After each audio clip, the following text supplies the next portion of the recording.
Bonjour et bienvenue dans votre émission culturelle Flash d'Histoire. Nous allons aujourd'hui faire la lumière sur une personne un peu oubliée par l'histoire. Mathématicien, philosophe grec, vous l'aurez peut-être compris, aujourd'hui nous allons parler de Thalès. Et nous allons surtout voir ses théories sur la cosmologie. Donc sans plus attendre, c'est parti.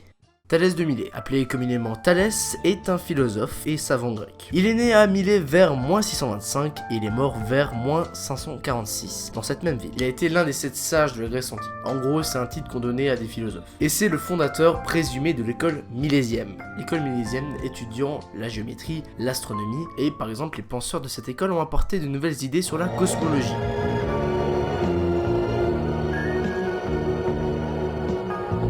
Cosmos suprême et les 7 sens. Non, pas ce genre de cosmos. La cosmologie, c'est la formation de l'univers. Mais bref, revenons sur Thalès. On lui attribue de nombreuses découvertes arithmétiques, comme le calcul de la hauteur de la Grande Pyramide ou la prédiction d'une éclipse, ainsi que le célèbre théorème de Thalès. Il nous a tous fait chier au collège. Il fut l'auteur de nombreuses recherches mathématiques, notamment en géométrie. Il a fait un voyage en Égypte où il a rapporté la science de la géométrie. Justement. Au niveau mathématique, il a pu mettre ses connaissances en œuvre, particulièrement en géométrie, domaine dans lequel il fit quelques découvertes fondamentales, comme déterminer qu'un cercle est partagé en 2 parties égales, ou que les angles à la base d'un triangle isocèle sont égaux. Il est possible que Thalès ait gardé ses découvertes par écrit, pour diffuser l'utilité, mais aujourd'hui on ne trouve aucun texte de sa main. Et maintenant nous allons rentrer dans ce qui nous intéresse, la cosmologie, et surtout la thèse de Thalès. Thalès est le premier penseur connu de l'histoire, peut-être après Zoroastre, je vous en parlerai un autre jour. Sa philosophie de la nature connue surtout grâce à Aristote.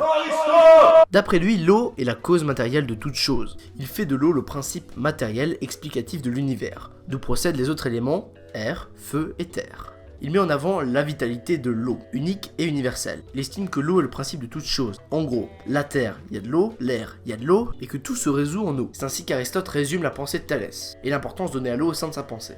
Aristote a précisé en disant que l'humide, donc l'eau, est l'aliment de tous les êtres, et que la chaleur elle-même vient de l'humide. Cela vient aussi de la relation de l'eau par rapport à la croissance des choses vivantes. En effet, l'unité de l'élément eau est aussi l'unité du monde.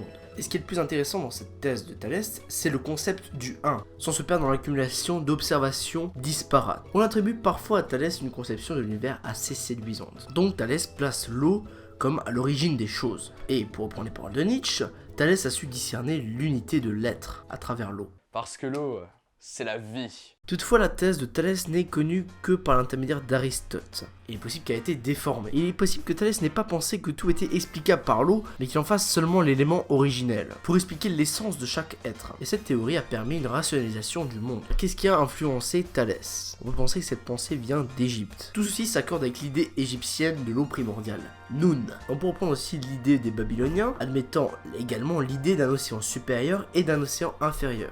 Et maintenant nous allons s'intéresser à sa mort. Il est passionné de gymnastique, et Thalès passe pour avoir été trouvé dans les gradins, mort par déshydratation lors d'une compétition à laquelle il assistait.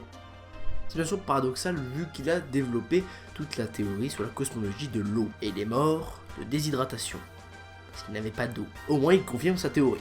Mais imaginez aujourd'hui sa mort dans un match de football par exemple. Il commence à durer ce match. Je commence un peu à avoir soif. Oula, je me sens pas très bien. Ou alors imaginez cette mort au cinéma quoi. J'ai soif. J'ai très soif. Je me sens mourir de soif. Merci Marion Cotillard. À sa mort, Diogène Laërce, j'espère que je prononce bien, écrit ceci dans son ouvrage Épigramme. Tandis qu'il contemplait une lutte sportive, Zeus solaire tua, hors du stade ravi, Thalès, dont la sapience avait fait le renom. Je te loue de l'avoir ramené près de toi, car il était très vieux, et depuis cette terre, la force lui manquait pour observer les astres. Sa mort se vient lors des 58e Olympiades, à l'âge de 78 ou 90 ans. C'était pas très précis. Le portrait de Thalès était celui du sage. Il est en effet le premier du genre à apparaître dans toutes les listes de sages connus notamment chez Platon. Et Thalès est devenu pour les Grecs un symbole d'ingéniosité. La preuve aujourd'hui, Thalès est encore connu, surtout pour son théorème. Merci d'avoir vu cette vidéo, tu peux t'abonner, tu peux mettre un like, tu peux même commenter et critiquer, tu peux aussi faire des suggestions de personnages oubliés par l'histoire pour les prochains épisodes.